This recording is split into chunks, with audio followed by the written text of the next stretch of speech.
Hey everybody, it's James Crypto Bull, and today we have the BAANX team. None of this stuff that we talk about today is financial advice.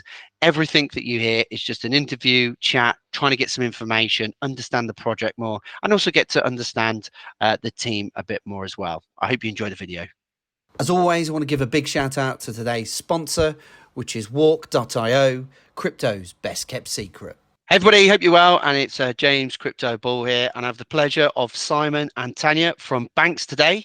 You may have seen recently that I covered a video. If you haven't, please check out the channel. And today we're going to do an interview, get to know the team, and also get to know a little bit more about BAANX. Welcome, Simon and Tanya. Hey, hi everyone. Hey, I thought we'd do a few fun questions to get the party started. Just quickly, first of all, what was the first crypto that you ever bought? Tanya? I did ETH basically. Bitcoin.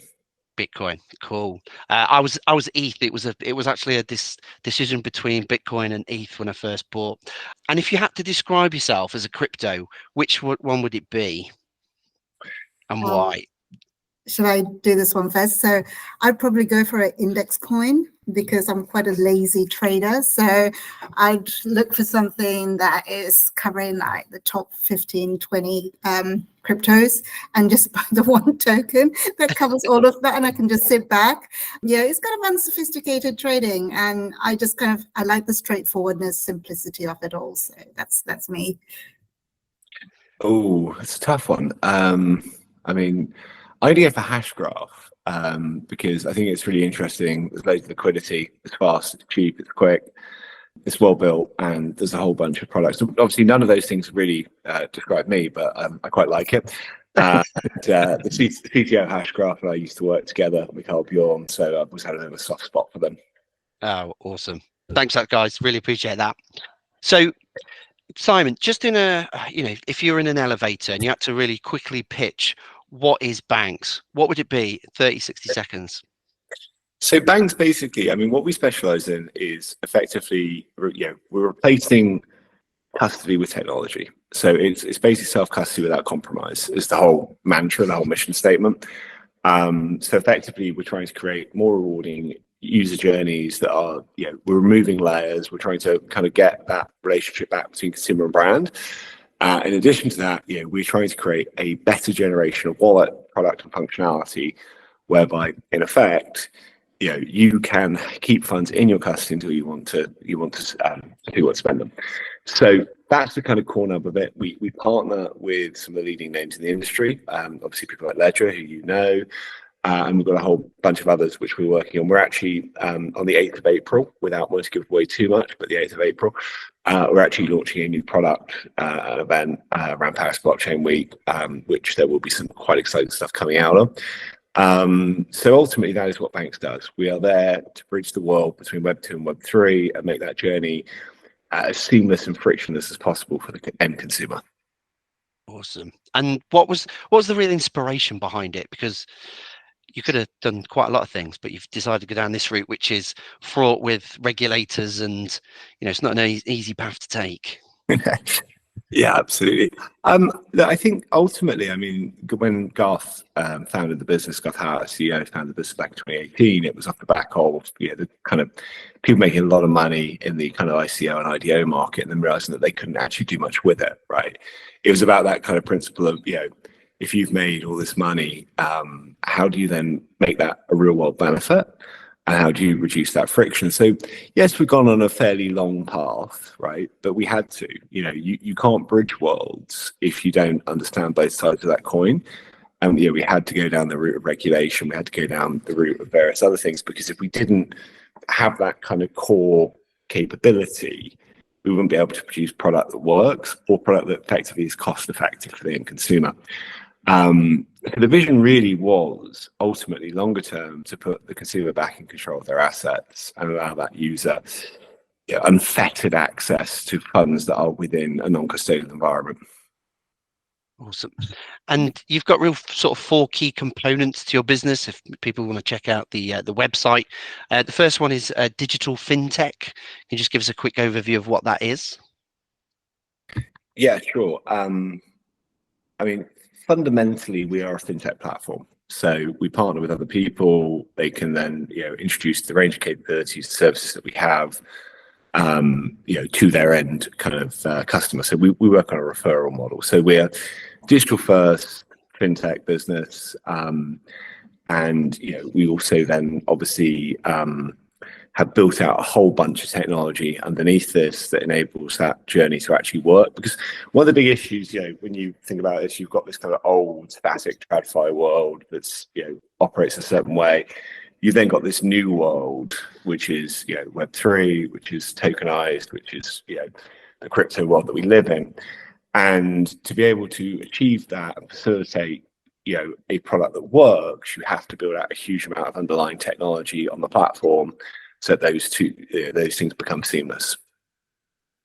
And the other one I obviously have seen was digital assets, and obviously Larry Fink and crew have all come out saying, the businesses digitalizing their assets is going to be huge in the future.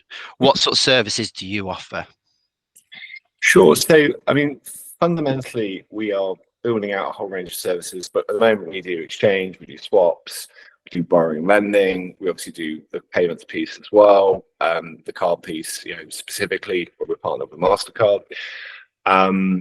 Longer term, the vision really is to move towards more of a tokenized world and facilitating that tokenization. And I think that what you're going to see really is, if you think about this, right, many years ago, everybody on the planet had to carry a physical wallet, and within that physical wallet, you had currency, you had cards, you had Oyster cards for your bus pass or whatever it was you were using. And really, the world that we envisage is one where we digitalize that, we put it within your device, i.e. your phone or your laptop, and then that's really anything you need. And ultimately, that adds a huge amount of simplicity, but also security, because you've got the backup then of the various different forms of protective services that sit around, mobile phones and everything else. So that's basically, where we see tokenization. And I think that people will start to realize that there's a huge amount of inverse benefits if you start to delayer that relationship through tokenization. So, for example, the age-old problem of retail, right? I walk into a shop, I buy something, I pay, I leave. If I don't choose to leave my details, no one knows who I am. If you start to then put that into a blockchain world where you say, well, actually, you know what? I'm happy to be contacted by that retailer. I like that retailer. That retailer can start to airdrop, start to do all kinds of things. And at the moment, if you're trying to do that, you'd have to go through about 17 different layers of process. This, starts to really delayer it and remove people from that ecosystem of abstract value for full benefit. So yeah, my view is firmly that tokenization is the future, digitalization is the future, connecting money to the internet, to services, to goods is definitely where the world's going to end up. And I think we're at that point at the moment where, if you think about the early days of the internet, for those people who are old enough, there was a point where you went to kind of sit in front of a computer, you'd hear a weird noise on the phone line, it'd take forever to dial up. And it was this kind of great source of information, but there was no real utility to it. Whereas you fast forward 20 odd years and you say, well, hang on, every single thing that we do, including this interview, is connected by the internet, right? If your internet went down, your power might as well go off at the same time. You lose the same amount of functionality. And I think, that's the point we're at now, which is that getting to that point where we're starting to see the next generation of products, creators, and everything else coming through that ultimately will mean we get that kind of catalyst moment that you got in kind of 2005, 2006, where these things like Facebook and Amazon and all these other businesses emerge. I think that's the stage that we're at in the journey. And, it's genuinely, I think, really exciting over the next few years to see how the whole world is going to be tokenized, but also decentralized, which is exciting. Definitely. I think, in the past, I've followed a lot of like the cards and the assets, those types of things. 10x, for instance, back in the day, I've always been interested by this area. There's a lot of projects, because if I try and think about what you guys are doing, I'm thinking Salt, I'm thinking 10x. You're not just doing one thing. There is actually a plethora of different elements that you're trying to fuse together. How do you see that complexity being able to deliver that? Because there's quite a lot of things there. It's not just one thing. There's quite a lot. What allows you to be able to deliver that versus maybe some of the others? I mean, obviously, look, I mean, I think when you try to do competitive analysis, it's quite a hard thing to do, right? But I think that the key thing is, you know, as a business, we've been around since 2018. We've never lost anyone's money. We never done anything silly. And when you fast forward and you look at, you know, what are the products, what are the, you know, the services, what's the evolution of what we're doing? Well, you will see that there's going to be a lot more stuff moving on chain, which again, 8th of April. But also in addition to that, you know, we tend to be driven by the feedback of our users, right? And I think any business that is fundamentally delivering through technology has to be data driven. You have to look at adoption, and you have to look at what people want. So, you know, when we're building out services, we are thinking about our end users and what is it they want. And most of the time, what we see is that people want finality, they want certainty, they want to know that trade's going to book, they want to know that funds are going to arrive, they want to know that things are quick, frictionless, seamless, right?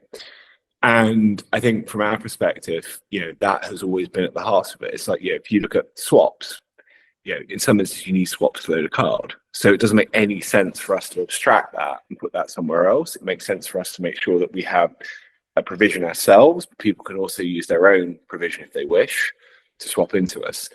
So yeah, ultimately, you know, we've always been a business that has been product first. I think that's one of the reasons why, yeah, some of the other people you cited haven't survived, right? They've ridden this kind of fairly big wave of hype, and, you know, raised Silicon Valley VC cash on the basis that they, you know, wrote a nice PowerPoint, and they've never actually delivered a product, right? We've kind of done it slightly the other way around. We've kind of gone away, built the product, delivered it, and then started to scale it. And we've raised the money, and we've been, you know, quite careful. And actually, if you look at the cycles that we've been through, I mean, 2020, 2021, you know, we as a business, we could have gone off and raised probably crazy amounts of money and done all kinds of things. And then, you know, actually, it wasn't the right choice for us. We weren't ready. So we waited and we built it properly.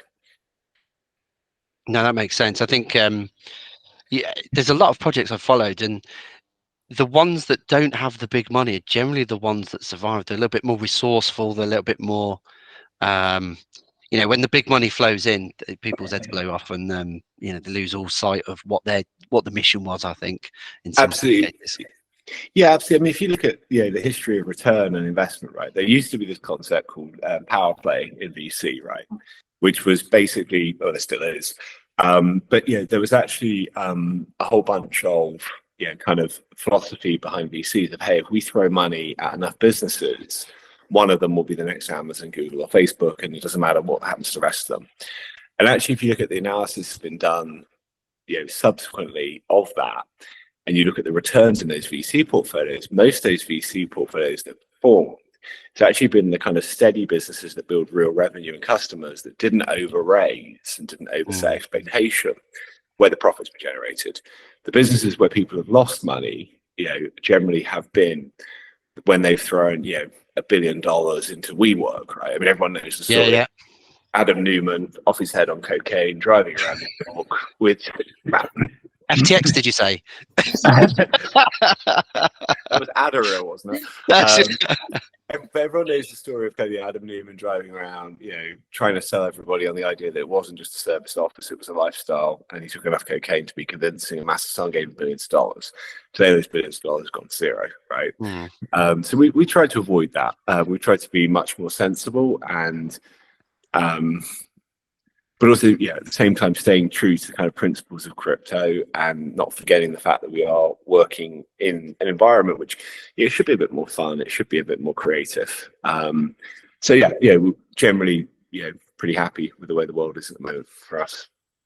No, and I think that was one of the things that sort of attracts me to certain projects, and yours in particular, in the sense of it's not all there's, you know, there'll be hype with the marketing and bits and pieces like there is with every business, but it wasn't so in your face, and there wasn't many YouTubers. So I scan, you know, lots of different things. Like there was a project called Sync or something, and everyone got in, and then they had this exit tax of like 50% or something stupid. Like everyone got fooled.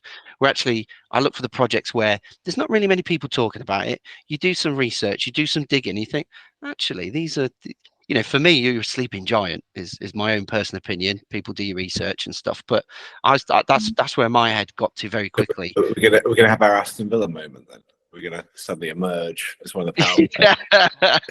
Yeah, he could be Ollie scoring all the goals. I'm not seeing Birmingham, but I'm not Aston Villa fan. I'm an Everton fan, but my friends will appreciate that comment, I'm sure. I'm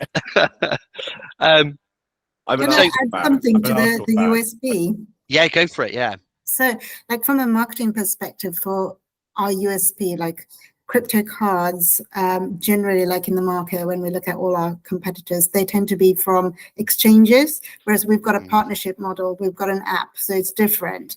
And we're regulated as well, so that's a very clear USP. We also, the way that we grow with each, we grow inorganically. So each time we get a new partner, we have that big step change when we get a whole bunch of new users coming in. So it's very different from the rest of the crypto cards out there, where they have that kind of organic growth. So it makes it quite easy for us in terms of a USP, from marketing and from the commercial sales side as well. And for me as well, the card is quite a big thing, because one of the big things that I get asked a lot of questions, because obviously I'm in the space, and I'm tagged in Facebook all the time, like, anyone know anything about crypto? And I'm always getting random phone calls and stuff. And the biggest one is like, yeah, but if I buy Bitcoin or if I buy something, what do I do with it?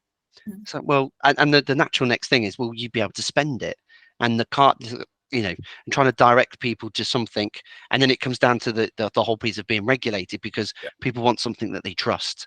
And I think that's another thing, is like, you don't want a business that's like all fireworks and all the rest of it, because you're like, okay, spending money on the wrong things. Or actually, it seems quite modest and everything else. So that's just my own personal opinion. That's what I look for when I looking to invest, as clarity for the channel and people watching this. I have my own little crypto fund with friends. We all chip in. We've already laid a position in BANX, because I just think it is a good, want to see the long-term picture of it. It's not like a short-term thing. I think if I look at, your market cap is quite low right now. If you look at some of the projects out there, I mean, meme coins are just, I don't even touch them, but there's stuff that just goes parabolic overnight type thing. And I think you guys have just, you're the aeroplane, you're just on the runway, ready to take off. Exactly right. We're not Cardano. We actually have a purpose.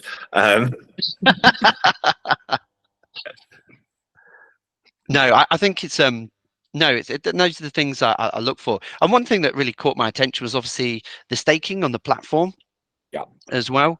I think one of the questions that I was asked about it was, obviously you have some plethora of different options, 3, 6, 9 and 12, and obviously if you go for 12, it's 25%. Is there any limits on those? So there's a minimum floor, which is 500 BXX to stake. There's no maximum, so you can stake whatever you got in your wallet. So if you want to stake, you could stake 5,000 or 500,000 BXX. Like we're indifferent about that. We tended to try and ensure that the staking process is democratic, and I don't think people should be penalized just because they bought more of something. So that's always been the philosophy since day one. And I think it's always a good thing to lock up some of the supply as well, because obviously as you grow, it just helps, with the price and everything else. In terms of sort of like the business model for BANX, how does that work? How do you guys make money? How do you keep going? How do you keep building new products and stuff? Yeah, sure. So, I mean, generally speaking, it's fees, right? So obviously, and as with any product, when you look through the app, you see there's fees, right? There's also some other fees that sit behind that the user doesn't pay. Like interchange from merchants, things like that, but that's relatively nominal. And basically then, partnerships where we are paid for goods and services by some of our partners, not all of them, but some of them. And the model is evolving ever so slightly, but we're trying to kind of drive towards that goal that when you connect your funding source, i.e. your wallet platform, that actually you get an experience that's familiar. So therefore, we're looking at generating revenue out of marketing incentives, partnerships, various other things. I mean, for example, we just did a deal recently with MasterCard, which I can't talk about too openly, separate to the one I talked about on the 8th of April, where it's a multi-million-dollar deal over several years for us to be working with them. And those are kind of good revenue sources for us, because then we can start to then put that back into our marketing budgets and various other things and really scale them. And that was really just support because they like the product and they want the product to scale. But on a general basis, it's fee driven, but we try to normalize those fees as much as we can. And we're actually pretty competitive. I mean, if you look at us against people like crypto.com, for example, where you have to pay card fees every month, you have to pay subscription, you have to pay transactional fees, we score pretty well against our peer group on that front. There's also some secondary business lines around lending. Obviously, we have crypto draft and various other things, which obviously there's a bit of interest payable on those, which is revenue for us. And there's also then some swaps and some exchange revenue. But we tend to find that the majority of it comes from lending and spending. So when people actually transact. Awesome. You just had a little moment there, because when you're talking about crypto.com, I remember it being called Monarch, and it was the first ICO that I got into. Oh wow! Yeah, so that's I've been knocking about a while. Jesus, I mean, I wanted to actually lost money in Mt. Gox, so that tells you how. Did you? Yeah. At least you didn't say BitConnect. Oh god, yeah, exactly. A lot of people got oh man, I hate those. And I think this is the thing. I see the projects. There's like good blockchain projects and crypto projects. All of those, meme coins and stuff, they go into the crypto bucket. They're not serious. They're just for fun. But actually, if you look at the blockchain projects, trying to do something good, trying to do something, commercial adoption. This is it. If you get the banks and the retailers take it, then it's huge. Yeah, I was actually absolutely. Funny enough, I was at a presentation yesterday where someone was reading out the top 10 trends in Solana meme coins. I won't repeat them on your show because I'm fairly sure it's a family-friendly show. But it was quite amusing when someone tells you they've got 4.2 million dicks in their wallet. You're like, oh, that's definitely a sustainable model. But that's part of the fun of crypto, right?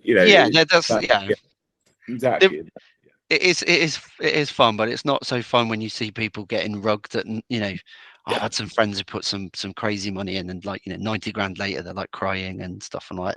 Well, it's a classic. I mean, a lot of people I think don't realize there's like honey traps, right? Where you get in, and then people are ramping the price, but there's no way of getting out, and they think they've made a load of money, and what they don't realize is actually one day it's all going to collapse, right? And I think that's one area where kind of generally speaking, like just the whole sector needs to kind of get a little bit better at calling out scammers, because it's sometimes it's not popular view, but I personally was calling out SBF a long time before it all blew, because it's just too many things that didn't make sense about that business and the way it operated. I was in some Telegram and I was hearing stuff, and I mean, I never got into it and I never touched it, but no, I think that's a fair comment just for the general public, because you need adoption, you need people to trust it, and if they trust it, then they'll come in. And developers are smart.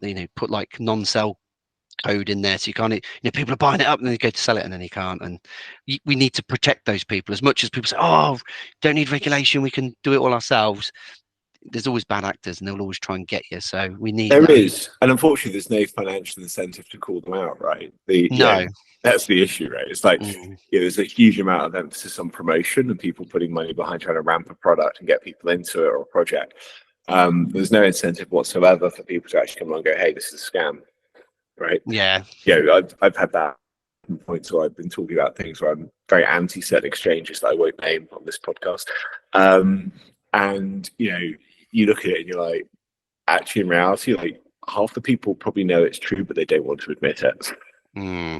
Yeah, definitely. You obviously have some real big news recently. You received £20 million in funding. Would you like to just talk about who was involved with that, and sort of maybe what you guys plan to do with that money, how long would that last you, and Marketing, of course. I mean, it's very, very expensive. She's a she is. No, we're so basically, I mean, obviously it was all institutional round. I think there's some press on that you can see. So I won't bore everybody. I think you can find the CoinDesk article on that. But I mean, really, the main thing with that is, I think, first and foremost, to build out technology and product. As I said, we are about to launch a whole new range of technology and product, which certainly that funding will go towards. I think there's obviously a general ramping up of team, headcount, specific focus on marketing and user activation. And then I think beyond that, it's a case of looking at regional expansion, because it's been long stated that we want to go into the US. Also, we'd like to get into Latin America, which we're actively working on behind the scenes. And all those things cost money, right? Even to just issue a card in the US, you've got to post about $2 million of collateral with an issuer to be able to go live. So, it's really good. We're really happy that we've obviously successfully raised, because obviously a lot of businesses have struggled in that world. But really, it's a case of just building and scaling and sprinting, and be able to sprint without needing to worry too much about where the money's going to come from. And for me, what are the sort of the three core milestones for you? So for the rest of 2024, what are the big things? I mean, I think the first big thing is to launch the new product, which I won't say 8th of April again, just because I've already said it a few too many times. But the big thing is to get the new product out the door and get that shipping to customers. The second part is the target for us this year is to get to 1 million users on the platform, because I think that will show that we're sizable, we're scalable, we're real, we're serious, and ultimately that really, I think when you look at businesses, and if you look at technology generally, if you can get to 1 million users in a product in under 12 months, you've got a real product, you've got a sticky product. There isn't a single large tech company you can think of that didn't achieve that milestone if it was post 2005 vintage. And then I think the other core objective to us is to successfully launch and roll out the new partnerships that we have. So beyond people like Ledger, obviously the market leading hardware wallet, we have a series of other partners in different spaces, specifically wallets, some of which you'll be I wish I could say it, but I can't. All I would say is, you might, if you can find the details of the MasterCard event in Paris, the speaking list is interesting, but I'll leave it at that. Some hints. I like it. I like it. You know what I'm doing afterwards. Yeah, absolutely. But we are we're basically genuinely, I think, really excited at the moment, because I feel like we've always had good quality partners. And actually the next generation of partners are generally really exciting platforms to be working with, big user bases, strong brands, and there's one or two of them where you're a bit like, we actually signed that. I mean, we signed something on Wednesday this week, which has taken a year.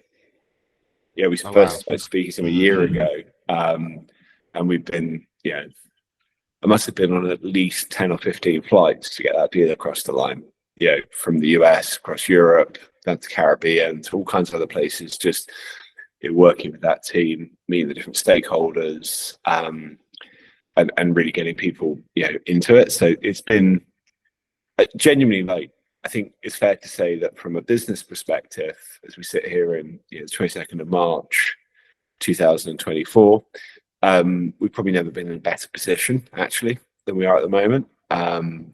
So I think we've really excited for this year. No, stuff I'm saying, it does feel like you've got great momentum, and I think what it comes down to, which you alluded to before, is having a great product. Because if you can get make raving fans, and they love the product, then you're just going to get more and more people. And you know, if you look at the amount of wallets that are increasing and all the new people coming in, and the number one question is, how do I spend my crypto? Number one question I always get asked. So you guys seem to have, you sort of boxing that bit off, which is quite nice. I'll send them all your way. You've also got the BXX token available on Uniswap and also MEX. If you just talk quickly about the tokenomics, some of the circulating supply, because I know some of it's on some of the you know, CoinGecko and stuff, the information's a little bit out of date, if we will. Yeah, we're trying to get that updated at the moment, but I mean, basically it's fully unlocked. So yeah, there's 250 million tokens in total. There's no lockup. It's all, you know, effectively, by my definition, that counts as circulating supply because it's actually been released. It's not locked supply. I know that, you know, some people have a slightly different view on that. The whole principle of BXX is really it's a reward token, right? So you can earn it based on activity on the platform. So if you go and spend, you get up to 2% cash back in BXX, which, yeah, I'm not sure what the price is actually as we're doing this. It's about 16.9 cents. Not that I was looking much at all this today. Yeah, exactly. So, you know, if you look at someone who was spending in November last year, it was like 2 or 3 cents, right? So yeah, that's quite nice. But the plan is basically that what you get is you get discounts and you get incentives based on the amount of BXX you hold. So if you were looking at, for example, lending, you can get some discounts on those based on different platforms. And as the number of wallets gets boosted, I think, yeah, we will be looking to create a bit more of a Web3 rewards where we'll create marketplace, things like that, where you can buy stuff in BXX and various other things. But yeah, the core principle is really that it's a token that, yeah, you should want to hold a certain amount of it in your wallet if you're using the platform because you get the benefits of holding it. Cool. Yeah, I definitely think something like your own merch or something. I think people, because I think once you get those fans in, they you know, they want to back it. They want the t-shirts, they want the mug and all the other bits and pieces and stuff like that. That'd be quite cool. Yeah, it's you know, the amount of, because I work at Cadbury's, so the amount of, like, they see the books that I have, like a Dairy book or whatever it is, people, oh, can you get me one? Can you get one for the kids and stuff? And like, I think we had like a leather Oreo one or something. I don't think it was real leather; it was fake leather. But they looked really great, and everybody was asking me for them. But I had about 2, so a lot of disappointed people. But everyone likes Cadbury's, right? It's one of those brands, like, you know, you just can't dislike it. Well, I'll tell you what, we'll do another follow-up interview at some other point in time, because my business partner's in London and stuff, so I'll come down quite a bit. I'll bring you some to the office. And, amazing. Well, you can have a munch. It has a unique purple shade, so you know, color palette that you know that's Cadbury's. Yeah. Yeah. If you come to the office at some point, we'll give you depending on when you come, we'll give you something that we're about to launch, just a little product to play with, which is available. Oh, cool. Yeah, but awesome. I won't tell you what it is for the people listening, but it's cool. It's not bad for a swap for a dairy milk, is it? I have no idea how much I like dairy milk. Obviously, when I take a project, I go away, I research it, I pull the good, the bad, the ugly, I pull everything. There was one thing that I did find, and I think what it is for me is get it out on the table, talk about it, because the thing is, people will find stuff and they'll go, oh, what's that? And then they fill in the gaps themselves because they don't have the knowledge or the information. So I thought this was probably a pertinent point to just say that there is something online. If people do, you know, look at banks and do some research, which I obviously encourage people to do, there was something about a Swiss case. There's not a lot of detail. Would you be able to just clear that up for everybody, Simon? I think that's quite a pertinent point. Yeah, no worries. So look, firstly, the case didn't actually involve banks. So there was an original version of a report from a abysmal website called Law 360, which, by the way, if you did want to subscribe, I wouldn't pay for that quality of journalism, where they misreported that banks had been sued for, I think it was $14.2 million over a loan dispute. And we obviously got it corrected. And the original version, obviously, still floats around different parts of the internet. But it wasn't us. It was one of our directors. It was our CEO. And there's actually a follow-up article which says that the case was settled a few weeks later. So it's not relevant really to us as a business. There was a dispute that our CEO was involved in.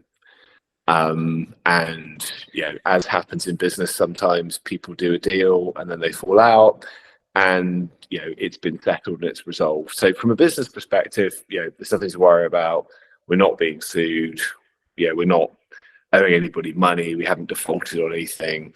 Obviously, from Garth's personal perspective, his business is his business, but it's been settled and there's no ongoing litigation or anything like that. It's all been dealt with. So hopefully that's enough. Obviously, I think we're not actually allowed to say much more than that because we settled it. And that's fine. Sorry, I shouldn't say we, but obviously it's been settled. Yeah. I think it's just one of those things when you see something, like for me, it was the only thing that stood out. It was the only thing that I was like, I'm not sure.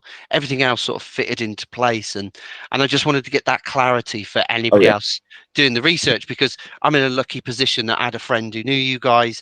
They got me the interview and stuff, so I can ask these questions and I can help other people understand. So it gives them the clarity to be able to do and make the decision if BAANX was for them. Other brands available, but not being biased, but maybe this one. It's unfortunate, and that's always the problem with the internet, right? Once something goes out, it stays out, and there's not a lot you can do. And it's as I say, thank you for bringing it up. It's all irrelevant, and obviously, I think if anybody actually did want to look, you can actually see on the court record it's been settled as well, because it's been it's fine. Cool. I didn't go that far, unfortunately, but if you've got the settlement thing, I can put that in the link in the bottom, and then it's there for people to access. One of the problems with that site actually is that it's behind the paywall, Law 360. So yes, I did notice that. I might be able to see if I can find you a PDF scrape of it somewhere, but it's I mean, it has been settled. Cool, that's fine. No, and then yourself, Tanya, in terms of marketing.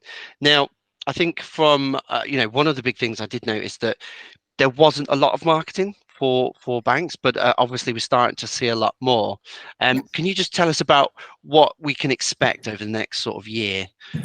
So I came in at the back end of January, and I've got a new team, and I've also partnered with a marketing agency as well to help scale up the business. Simon talked about our big goal, which is getting to 1 million users. So we're really on that journey. At the beginning of that journey, and we're just going to be focused on that. So the whole company is focused on that, including marketing. So we're geared in one direction to that. Secondly, in terms of marketing, I'm building up the Crypto Life brand. So we were known as CL Card before, and we are now rebranding our website. We're rebranding our social platforms.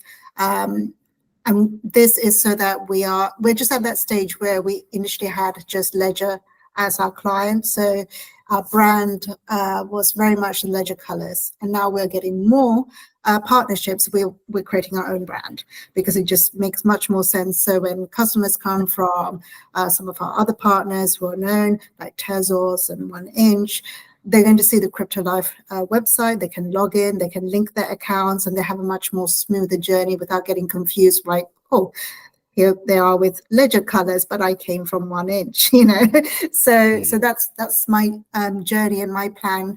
1 million users, building up the Crypto Life brand, and also increasing activations. So that's the 3 goals for me. And are you able to? I think there's a name linked to this marketing agency. Is there able to name drop on that one? I think it's quite important it's quite relevant now. It's Flight 3. And they are one of Stephen Bartlett's companies. So they're the ones who organize Zebu Live. Cool. Has he sent you any free fuel? No, not yet. Loves that stuff. I had to check. He kept going, oh, this stuff tastes amazing. I was like, come on. Salted caramel is his favorite. Yeah. And then I went online. Oh, you're on the board of directors. I get it now. A little bit. What a surprise. Not in any way, shape, or form paid content. No, I do like him on the Dragon's Den now. I think he's good. He's grassroots. I like that. Yeah, Yes. I like the podcast, Diary for CEO. I listen to Yeah. Yeah, he has brilliant guests. I'm not sure about his style sometimes, but I do like him. I love listening to it because he does just sort of ask questions and shut up and just let people talk. And Jimmy Carr one was amazing for me. So We yeah, it's quite funny because we were talking the other day about how you get on there and like you need to have an adversity story. Yeah, that apparently is the kind of prerequisite. It has to be a kind of slightly against all odds. So we're trying to think about an angle of which we could get our CEO on there, but we're struggling at the moment. I suppose maybe the time he got sued for 14.2 million could be. yeah, I was just about to say that. Yeah, but we'll leave that one alone for now. And just from a marketing point of view, when can people sort of expect when we'll start to see things happen? And Yeah. So as Simon hinted, we've got a pipeline of partnership announcements. I can't, say who they are at the moment, but definitely watch out for press announcements.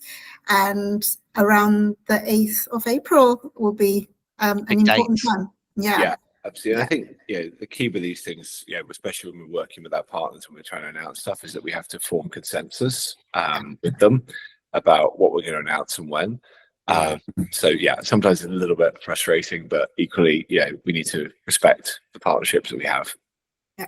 No, I think having those, like, as you get partnerships and you've got these moments in time to release news, and it keeps the momentum going, which I think now you're starting to get to that point where, I think maybe from some other podcasts and bits and pieces I've listened to, like you're up to about 500,000 users, was it? Or was I making that up? No, it was about, you're roughly there, and you're About 150,000 at the moment. 150,000. Okay. Yeah, and the plan is to kind of try and 10x that in the short term. It's obviously Tanya's job. Yep. Cool. Well, hopefully, if anybody does, check out the link to the website will be in the description. So please check it out and do sign up. Definitely think that will be really useful for everybody. I mean, I've already signed up, already done the picture and the authorization and everything else. I'm in, so we're all good. Just to finish off, we've got some community questions. Big one being, is there going to be an announcement for a tier 1 exchange at any point? Do you want me to say that? Do you want to take that, Tanya? I can take that. So for tier 1 exchanges, we need to get the user base up. So hence the 1 million goal. And we also need to get the trading volumes up. At the moment, we get approached by tier 3s and also some unknown exchanges. And they come calling, we're not keen to list BXX anywhere like that. We want to hold off and wait till tier 1 comes calling. And for that, we need to be ready. So my goal this year, as I said, scale that business up. And then when we're ready, maybe by the end of the year or maybe early next year, that's when we're going to be looking at that tier 1. Absolutely. And I think it's obviously a good question, because I appreciate the fact that people want to see bigger exchanges, bigger volumes, bigger communities. I think the bit I would just add to what Tanya said is that in my experience, there's 2 ways that you can list, right? So you can go to a tier 1, and there's people like Gate, for example, who will list you, but they will ask you for a huge fee to do it. And the other, so you can do that, but then you look at it and you think, well, what is actually the discernible benefit for the business or the token? It's very short term to go on there. You'll see a little bit of volume spike when you first list, and then it basically returns. Thanks. The volume. Exactly. So the view that we've always taken was, you're better off to build the user numbers and the number of wallets, and effectively make the project real to the point where those people come to you and say, hey, we are listing you. Because a lot of exchanges do direct listing. If they see a project with enough volume and enough interest, they'll just list it. And of course, to some extent, as a business, we want that to happen. We don't want to be pushing every exchange to list us, right? So from a view of kind of cost benefit, where you say, well, look, at the end of the day, you'd like it if OKX or Binance are coming and say, hey, we'd like to list you, or someone of that kind of with that kind of level of volume. But once you go beyond that, there's not really any discernible benefit. MEXC obviously has reasonable volume. Uniswap has good volume as well. And frankly, we're better off supporting those, trying to boost the liquidity there, grow the project, and then the rest of it will just come naturally. If I went to list it on, a tier one exchange today and spent a fortune on that, it's actually going to detract from the project. So we're trying, I get that. Yeah, I have my own project, and we listed last year, and I had about 50 million people contact me, all from the same, about 20 people from X. I'm the main guy, and it's just a bit of a farce, I think. And I think that what you've talked about is exactly, similar to what we've done. We went on, sort of tier two, if you will, Uniswap. Start small, build your liquidity. Don't go big and brass, because that's just a fad. Exactly. But if you can genuinely grow that user base organically, create those raving fans, and then the liquidity will build, because I think that's the biggest thing as well, like with building the token and pushing it forward, is having those good liquidity pools. And actually just knocked another question off which I had, so that was pretty good. 2 more questions to go. So there was a question: is there a possibility of a metal card? Because I know in the website says you can amend your card and do funky stuff. Would that be possible? We are in the process of creating that concept at the moment. It's going to be a very special card for our premium users, and it's going to have unique features. And that's all I can say. Yeah. But it's would you need to hold a certain amount of tokens? Would that? We still need to agree with some of our partners what that's going to look like. But I think that the plan would be that we would make it, we'll program in some functionality into the card, which then it would just be something that people could buy from us. That would be the idea. But it'd be a super, super premium product. And funny enough, like metal cards are quite fun things to make, because you get to go, and I think we're actually going to fly over to New Jersey at some point to actually go and sit with the team of designing them in the factory. But so yes, in terms of anything more than that, TBD. In terms of time frame, this year, but just not, I don't know when. But there will be some working prototypes that we'll be playing with at this end to work out what's the best way to develop the product within the next few months. Cool. And then the other last question was, would there be any tiered benefits built in with those as well? We're actually trying to do a different kind of loyalty program where there are tiered benefits, because we can see from our data that we have some super users, some mid-level users, and some who are going to be using for everyday low spend amounts as well. So we want to have benefits for each of those tiers. At the moment we just have cashback, but we want to make it more sophisticated and have a proper loyalty program that's going to be exciting. Yeah, absolutely.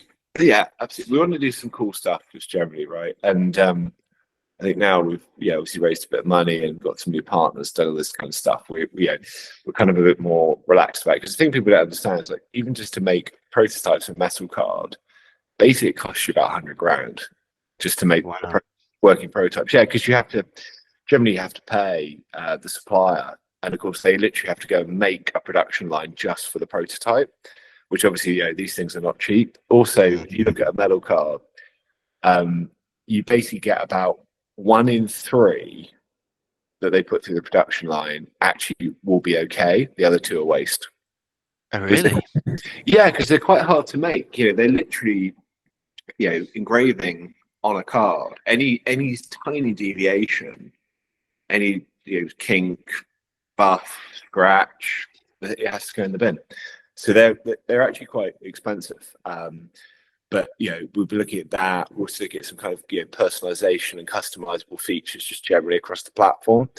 And we're certainly keen to work with 1 or 2 of our partners to actually be able to kind of personalize different projects, as Tanya said, around the rewards piece. We'll be working quite a lot this year about the idea that someone like Ledger might have a different kind of way of wanting to reward their consumer, versus other partners like 1inch, who might have a different form of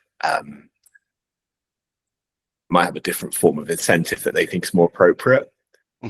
So yeah, we're working towards that. But the general view is, we want to make sure that people know that they're using a premium product, and I think a metal card's a great step. Oh yeah, definitely. I think people will pay for that. I'd have no qualms, especially with the bull run, and they're making a few quid. They'll definitely dip in and get one for sure. I definitely would for sure. The funny thing is, when you make a prototype card, they have to have a name on them. Because you can't use them in e-com otherwise. When you go to checkout, you have to be able to put a name that matches the name on the prototype card. So I put my name on all of them. So if you see me running around a conference later in the year, please don't. Is there going to be discounts on cards for anyone with Simon Jones? Our price. Trust me, I have to pay a lot of money for them. But yeah, so you might start seeing a few prototypes sneak out into the wild at some point. But cool. We'll be sure to chat. And also kind of post the 8th, we'll be doing quite a lot more content around product and new products. And actually, the thing on the 8th, just to add at the end here, is quite cool. So it's an event with MasterCard, and they've actually hired the Eiffel Tower for the evening. Wow. Yeah, I know. Yeah. So it's a fairly big launch with a bunch of panels, people talking, and it's quite cool. And I mean, I'm speaking. It must be the first time in history anyone's actually asked for an invite to hear me speak. I think it must have nothing to do with the venue. Yeah. So that should be cool. It is, it's going to be meaningful, and that's great. So James, thank you very much. No worries. Thank you for your time. Really appreciate it. And just something for everybody, details are in the bottom. Go get your crypto life cards, get signed up to the project. And Simon's been a bloody big tease today. 8th of April, all the way. There's lots of stuff coming. Keep your eye out. Check out the Twitter, Instagram, and let's watch the fireworks happen. Thanks very much. Have a great weekend. Take care. Bye. Bye. Bye. Introducing WALC.io, a revolutionary company that's changing the game in blockchain technology. Let's look into the exciting world of WALC and what we're all about. First, let's understand the challenges faced by blockchain projects today. One of the biggest challenges is the high failure rate of blockchain ecosystems. Believe it or not, most projects have a failure rate of 94%. Another challenge is having exceptional ideas, but lacking the necessary skills and experience to transform those ideas into successful ventures. Accessing funding and managing financial resources effectively can be a significant hurdle for blockchain projects.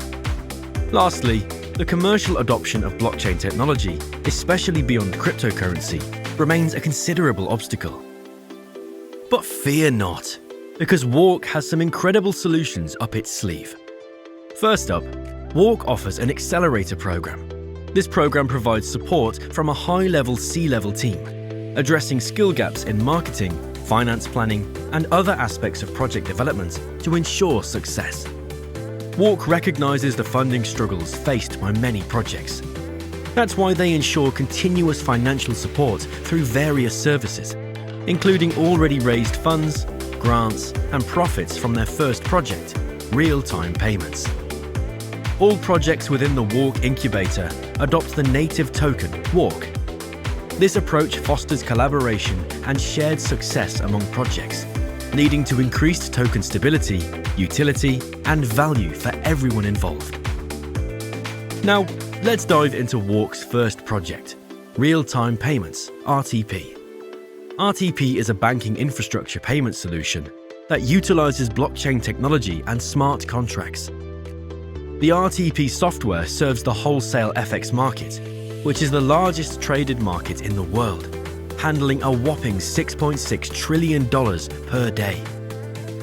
The profits generated by RTP, known as real-time payments company profits, are used to fuel the accelerator and repurchase tokens from the market in a BAANX-like buyback model. By utilizing real-world business transactions, WALC turbocharges its ecosystem, fuels the incubator program, and enables strategic acquisitions. In summary, WALC.io is an innovative blockchain company addressing key industry challenges. Profits from RTP will continue to fuel WALC's growth and blockchain adoption. With comprehensive solutions and a collaborative approach, WALC has immense potential to transform the blockchain space.